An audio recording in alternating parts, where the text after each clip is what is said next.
એક તરફ દક્ષિણ ગુજરાતમાં જળબંબાકાર જેવી સ્થિતિ છે તો બીજી તરફ છોટાઉદેપુર જિલ્લામાં જળ માટે પોકાર ઉઠી રહ્યું છે।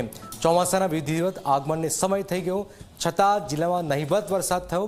ખૂબ મહેનત કર્યા બાદ પણ પાક સુકાઈ જવાની ભીતિ છે। ડુંગરાળ વિસ્તારમાં વરસાદ આધારિત ખેતી કરતા ખેડૂતોની ચિંતામાં વધારો થયો છે। જગતનો તાત હવે મેઘરાજા મન મૂકીને વરસે તેની રાહ જોઈ રહ્યો છે।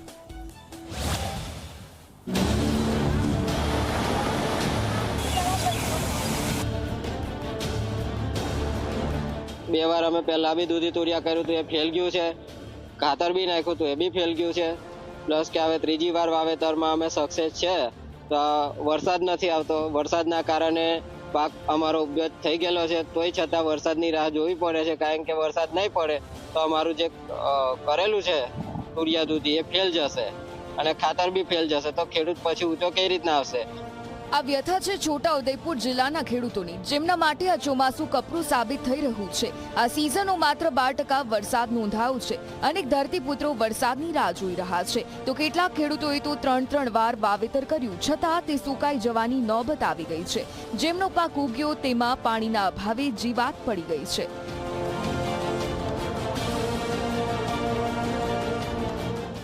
વાવેતર કર્યું તે ફેલ ગયું। આ બીજી વખતનું વાવેતર કરેલું છે, એમાં હવે વરસાદ વગરનું પાકમાં કઈ છે દેખાતું નથી। વિસ્તાર કેવું કે ડુંગરાળ વિસ્તાર? આ ડુંગરાળ વિસ્તાર છે એટલે અમારે કેવું પાણીની બહુ તકલીફ પડે છે। પાણી કેવું કે કોઈ સિંચાઈ પાણી છે નહીં। આ વરસાદ પડે તો પાકે એવું છે, થોડી જમાય એટલે એકદમ અમને બહુ બધું પૈસા ટકામાં ઓછા હોય એટલે અમારે મુશ્કેલી તો કહેવાય છે। આ વિસ્તારના ખેડૂતોની મુશ્કેલીઓનો પાર નથી। જે ખેડૂતો પાસે સિંચાઈ થઈ શકે એટલું પાણી હોય તો વીજળીની વ્યવસ્થા નથી, એટલે પાકને સમયસર પાણી પણ નથી આપી શકાતું। ખેડ, બિયારણ અને ખાતર પર આ ખેડૂતો મોટો ખર્ચ કરી ચૂક્યા છે, પરંતુ ઉપજ મળશે કે નહીં તેવી ચિંતા છે।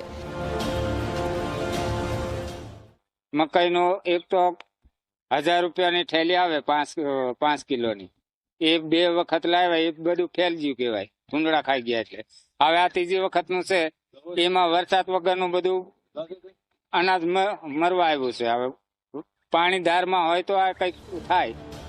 બોડેલી તાલુકામાંથી ગુજરાતની જીવાદોરી સમાન નર્મદાની મુખ્ય કેનાલ પસાર થાય છે, છતાં કેનાલની આસપાસના ખેડૂતો સિંચાઈના પાણી માટે વલખા મારી રહ્યા છે। માયનોર કેનાલો હાલ સૂકી પડેલી હોવાથી ખેતરો સુધી પાણી પહોંચી રહ્યું નથી।